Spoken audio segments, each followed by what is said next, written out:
Sunt Oprea Gabriela și o să vă cânt Echo de Elena Gheorghe.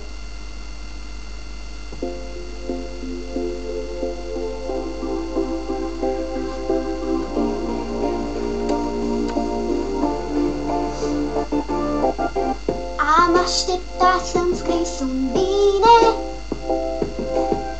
n-am nicio veste de la tine.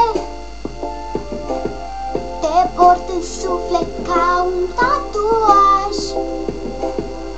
aș vrea să-l șterg, dar încă n-am curaj. Niciun semn, niciun SMS sau stres, că dragostea pe bune, nu din interes. Mai ales când cu inima am ales, și mai presus de toate că iubesc. În casa mea ca un ecou răsună numai glasul tău. Ai fost și vei rămâne marea mea iubire. Nici n-am apucat să-ți spun cuvintele de rămas bun. Ai fost și vei rămâne marea mea iubire. Ecou, ecou,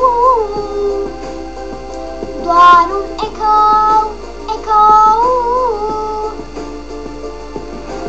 ecou, ecou, doar un ecou, ecou, doar un ecou. Mi-e atât de dor de noi că arde și arde în fiecare noapte. Când porcămașa ta din nou te simt, mâinile tale parcă mă cuprind. Vreau să-mi bată inima ca în liceu, vreau fluturi în stomac să uit de capul meu. Vreau încă o noapte noi doi și apoi te vreau înapoi. În casa mea ca un ecou răsună numai glasul tău.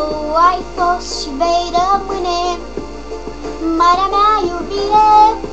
Nici n-am apucat să-ți spun cuvintele de rămas bun. Ai fost și vei rămâne marea mea iubire.